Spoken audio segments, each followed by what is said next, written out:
Hello and thank you for joining us here at France 24 and RFI for Talking Europe. Europe has been badly affected by the coronavirus, and one challenge is saving the economy.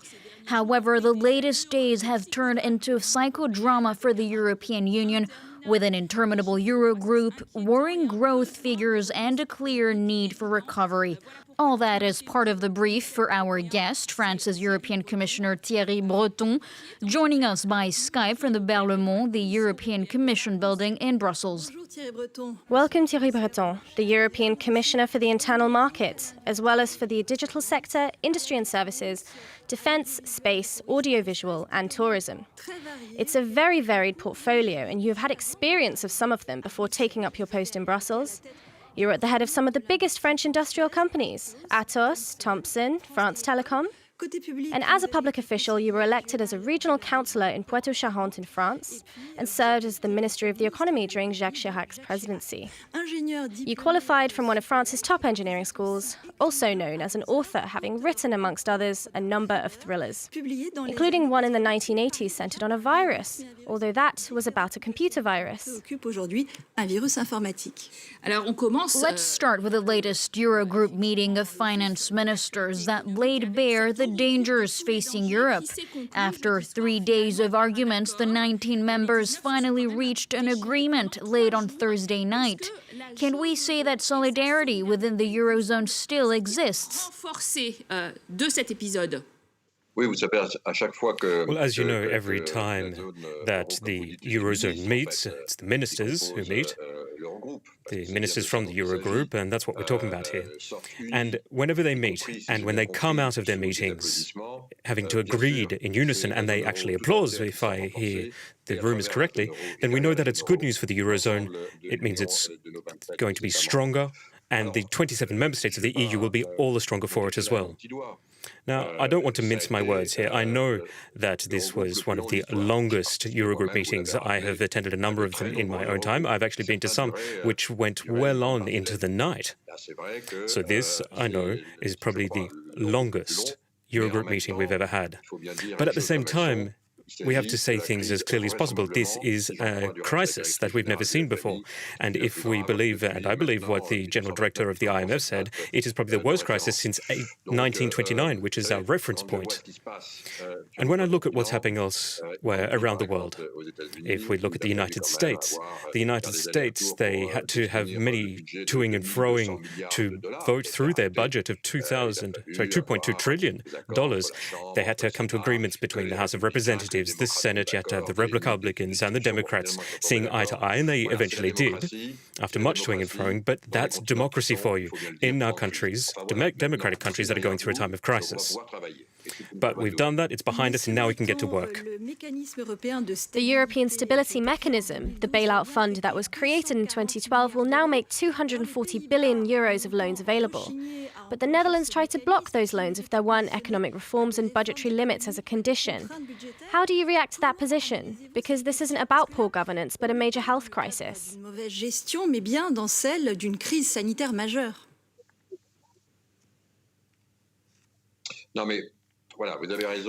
You're right.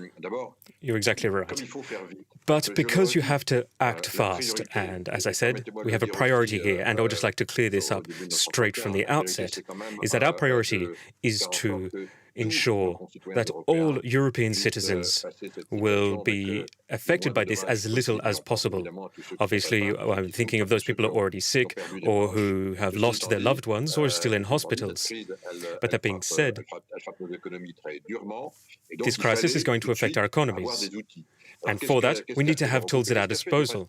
So what has the Eurogroup done and the Commission? Well, they acted straight away. The previous crisis took us about a year to react. But this time round, it only took us 1 week. We were able to increase flexibility for EU rules that are binding states to act certain ways. We're able to free up competitivity. We're also able to waiver the 3% rule on deficit for states. We're also able to ensure further injection of capital into economies and to interstate coffers.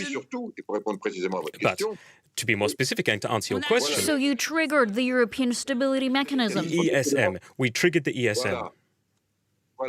That's exactly right. The ESM, the mechanism, the European Stability Mechanism, was designed at a time to deal with sovereign debt.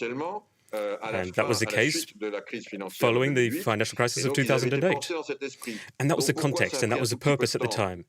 So the reason it took us a little bit of time, now remember I say a short amount of time, but some 5 weeks ago, some countries in Europe weren't even sure of going into lockdown. Some countries weren't even sure that they would be even affected by the virus at all. So here we're talking about 5 weeks. We need to keep this time frame in mind. So I understand that there are some European citizens who have been in lockdown for some 15 days, some for 3 weeks, and I guess time is relative and subjective, but we're talking about 5 weeks here. And we had to do, in a short amount of time, a lot with the tools that were at our disposal. So we had to use the ESM, which was not originally designed for that. And we decided together to waiver a number of rules, binding rules, so that each and every state could have access to the necessary funding. Because again, irrespective of the financial state of whatever country we're talking about, and obviously I understand there are some concerns that people have on how certain states may run their budget. Here we're talking about a crisis that is symmetrical. Everyone is dealing with it in the same way, everyone is affected in the same way, and therefore it is only when we stand together, united, that we'll be able to deal with it. And that means having access to finance, access to liquidity, and the ESM, when we adapt it to each situation, is perfectly good. France and you yourself have called for the need to issue special European bonds, often called Corona bonds. There's been no decision on that yet. Spreading the debt around the Eurozone's 19 members like this has been rejected by Germany and the Netherlands. Why do you think it is necessary? Now, I think if we just look at the decision made by the Eurogroup, I think it's really two parts. And I think that's what's good about this. The first part of the decision is that there are 3 measures, a group of measures. As you mentioned earlier, the first one is using the ESM for 248 billion euros. There's additional credit backings from the European Investment Bank, 200 billion. And there's also a proposal made by the Commission to set up a 100 billion euro fund to help those member states that don't have a social security network to cover unemployment or partial unemployment, to be able to fund such measures. And obviously, these measures are so essential and effective in saving jobs and protecting jobs for the short term. And that's the first lot of 500 billion euros in terms of assistance. It's a way of dealing with the present crisis. And then, as you saw, there's a second part to the decision from the Eurogroup decisions. And this is something that I've called on, not just recently, but in the past. Now, I wouldn't call it a Corona bond, because I think that's not exactly apt here, because the first set of measures were focusing on the current crisis. But this second part is different.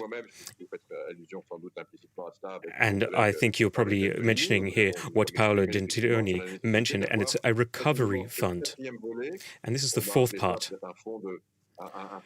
I guess we could call it an industrial recovery fund, if you will, and it's more future-focused. It's about coming up and discussing means that will enable us to kickstart the economy and our general industry after the crisis is over. And here we're talking discussions about the current amounts and the means necessary for that.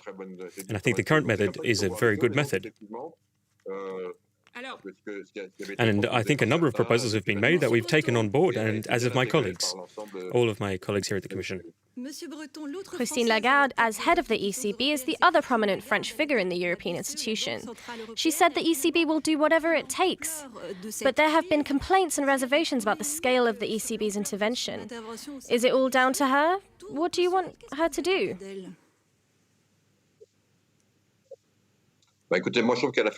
Honestly, she has done some fantastic work.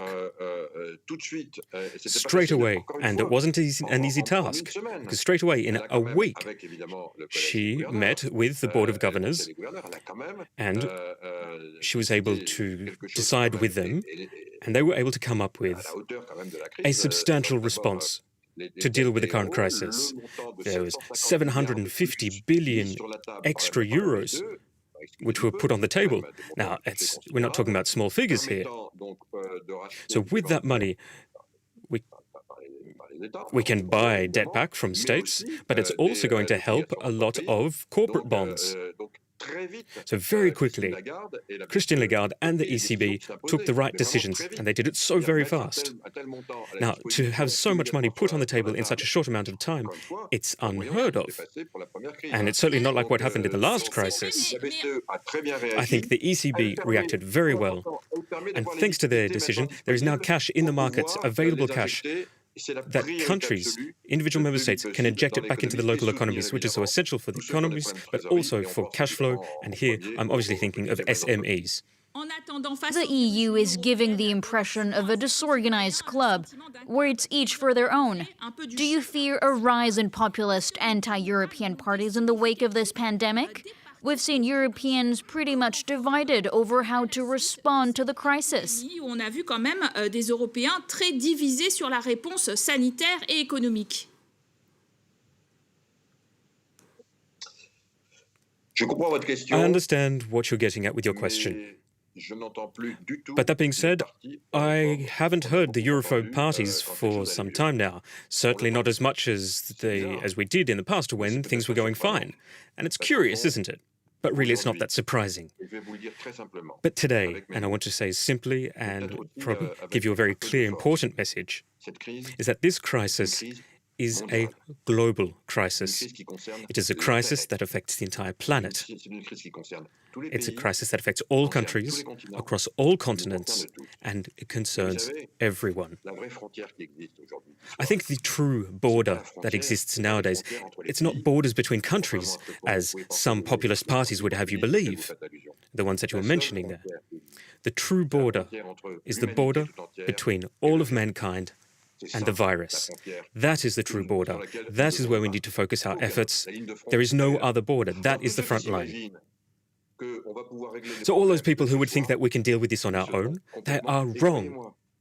And believe me, the public opinion has already embraced this notion. But however, and you were right, we were all taken by surprise by the extent of this crisis, by how virulent it was. Just look at China.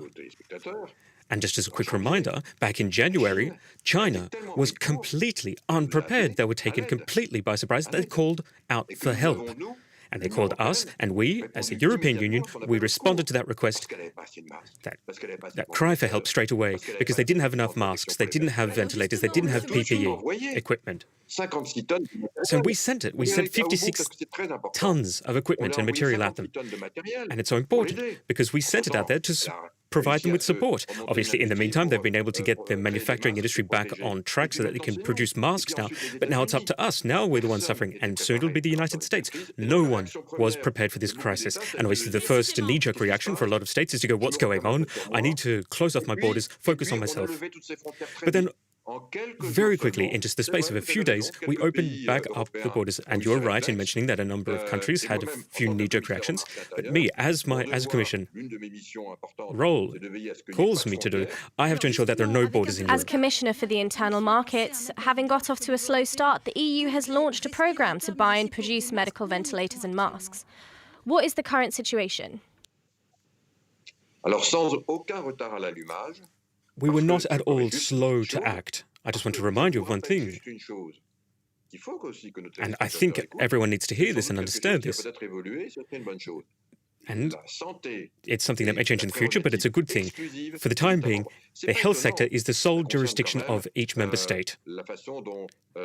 And I think it makes perfect sense on how states are going to deal with the relationship between their citizens and the health sector. It makes perfect sense. It's the same in the United States, where governors, they have the sole jurisdiction over the health sector. It's perfectly normal. But what we asked of member states and what the member states agreed to in just the space of 3 weeks, and we've only been given this mission for the past 3 weeks, and maybe that's what you mean by being slow to act. But the Commission has been tasked with coordinating. We are coordinating an overall health sector. We are looking at stock levels to see where stock levels are low. Here I'm thinking of PPE equipment for medical staff, but not just for medical staff, also for your regular citizens. Because here, my thoughts go straight out to masks. because they're so essential to use, and we will need them also during confinement, during lockdown, but also the ventilators that you mentioned. And the second that we were given that task of supervision, of oversight, I called, and the Commission called, on all industrial players, all manufacturers, to start thinking about how they can turn their production lines to producing masks. And President von der Leyen, she actually met with all of the major representatives from the industrial sector, from automobiles, from the aeronautical industry, from pharmaceuticals, asking them to straightaway see what they could do to play their part, to extend and share their knowledge. And I would just like to take my hats off to all of those industrials who stood up to the plate and played their part. So about your country, France, one last question. The latest polls show that 3 French people out of 4 believe that the government has lied about the crisis. Did Emmanuel Macron and his government show a lack of insight and preparation, according to you? Sous Emmanuel Macron, selon vous? No one was prepared for the crisis. I think we need to be fully aware of that and acknowledge that fact. We have all been swept away by a tsunami of unprecedented size, and it's affecting all of us. So what is so important is that we can deal with the issue, and there's only one word to get out of this mess. It's solidarity. Solidarity. Solidarity. That's all we have time for. Thank you. Thank you for watching and listening. Stay tuned to France 24 and RFI.